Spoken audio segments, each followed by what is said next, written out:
Thank you for watching again. As you can see from the title, today I want to talk to you about fitness. And again, this is my opinion, and I would like to, I would like to talk about physical fitness. Now this is a topic that Tiger Cruiser has talked about before, but I want you to get my impression of it. And a lot of what he said is completely true in terms of physical fitness, of being not well endowed. I mean, well, who doesn't want to be well endowed anyway? Being physically strong. Now, for those of you that don't know who I am, well, it's pretty much everybody, I guess. I used to be over 114 kilos, and on the 7th of June 2014, I thought, fuck this shit. I'm sick and tired of constantly yo-yoing my diet and making all kinds of stupid excuses. I decided to join a gym, got a personal trainer, and bit the bullet and did it. Now, do bear in mind, it's going to be expensive, or at least the avenue I took was expensive, but I was 150% dedicated to it.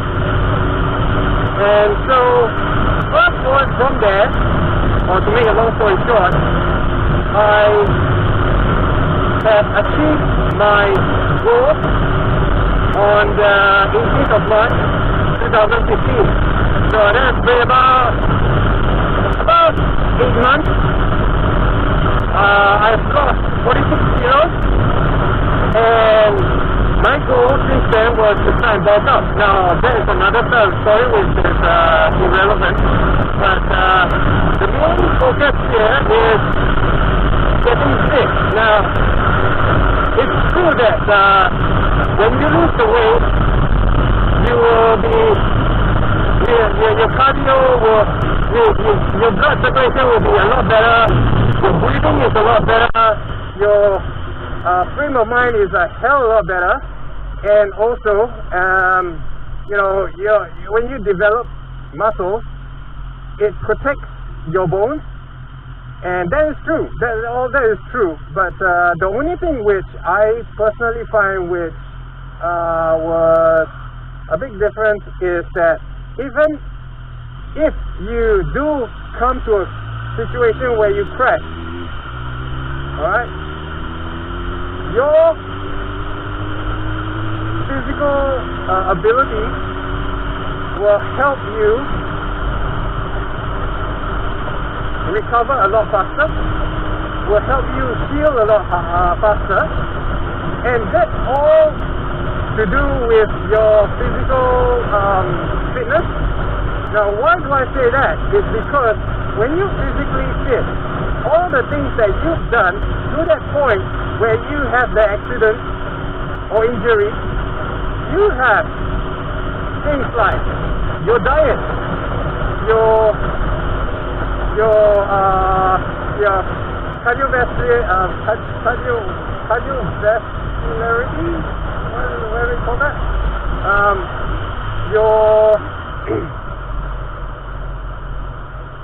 Your heart rate,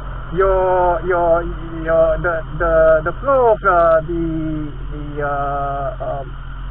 your blood and all that sort of circulation, and all that is going to help, because like you know, when you get fitter, you don't really have that much fat in your veins, you know, to block out the blood from circulation, and it helps you to progressively get the best out of your physical ability to get fit. I mean, just look at the MotoGP riders. They are the best example. It's not 100% because of the efforts that you have to do to to control the bike and to ride at 100% and all that stuff. It's not entirely true, because you look at them, how often do they crash in a weekend? They crash so often that they need to get on the bike, get back onto a bike, or get back onto a spare bike, and get going again. So all that is something which will help you when you get physically fitter. And yeah, so similar to Cycle Cruiser, I do train about 5 to 6 times a week, and what she says is entirely true. Don't waste your time going to the gym 4 or 5 hours a day. You don't need 4 or 5 hours a day just to train. And this is something where I've learned from my personal trainer as well. All you need is half an hour to 45 minutes. That's all you need. That is absolutely all you need. Why? Because if you think about it, if you do repetitions of an exercise, for example, and where the fuck am I? No idea where I'm going, but anyway, if you do repetition of an exercise, for example, like things like strength exercise, like bent over row, which is my favorite. You do it about between 8 to 15 of the exercise, then you stop. You stop because you need to let your muscle heal, and when it heals, when you have that break, try to limit your break to a minute. Alright, so you do that for maybe about 6 to 8 times 6 to 8 sets of that repetition. So if you take about you probably take like 30 seconds to accomplish one set. So if you do the math, you're gonna probably like take 15 minutes just to do one exercise, and after that you go on to the next exercise. Now personally, what I do is that I do 3 different exercises. If I have the time or I want to do more, then I'll continue doing something else. And imagine that you do that, and how long is it going to take? 45 minutes. Now why people have this mentality of you go to the gym, you're going to spend 4 or 5 hours, all that bullshit. The reason is because when you're at the gym, how much time do you spend just standing there doing nothing, or standing there and chit-chatting? Or even worse, which is what I've noticed nowadays a lot of people doing, they're just standing there taking out their mobile phones and going through Facebook and texting people and all that stuff. It's all fucking waste of time. That is why the people there spend so much time there and gives this bad impression of people spending so much time at the gym. Now, all you need, again, 45 minutes. That's all you need. Imagine that. You do 45 minutes a day, and then you're done. But do bear in mind, don't slack, push yourself.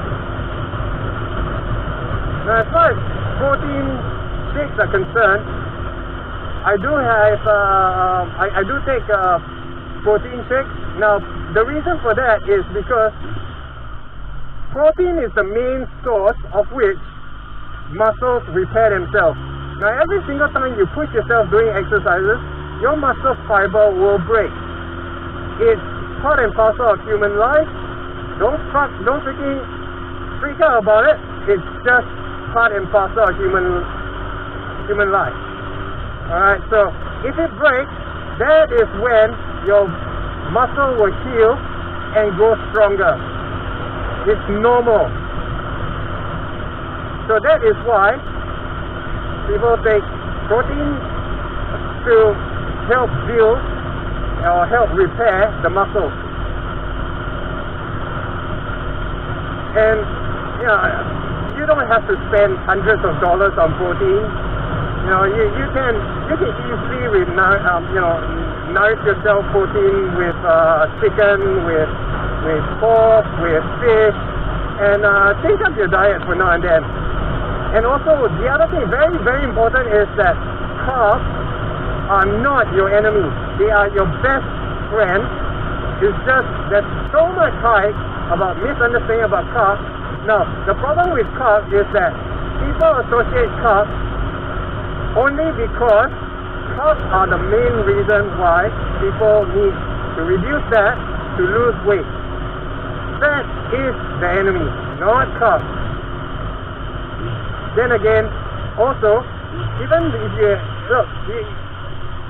just because fat is your enemy, it's how much of fat that really makes the difference.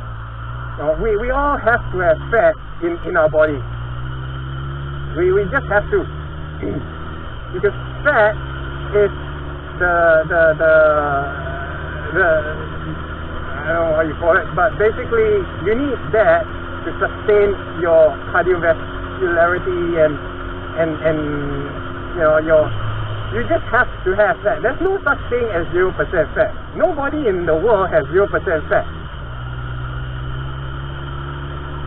So again, this is my opinion. This is what I've learned, what I've been understanding, and I do wish you guys well. This is my opinion. If you feel that you don't want to do it, you want to do something else, by all means do it. This is your life. Nobody in this world can tell you what you're supposed to do, what you can do, what you cannot do. Right? So, man, I'm getting distracted. So, do what you want to do, but do bear in mind about getting fit, because it does help you with recovery, with the state of mind, and it, from my personal experience, it did help me get out of depression, which I used to suffer probably about once a year. A lot of people don't know that, but that's part and parcel of my history. So anyway, until then, hope you guys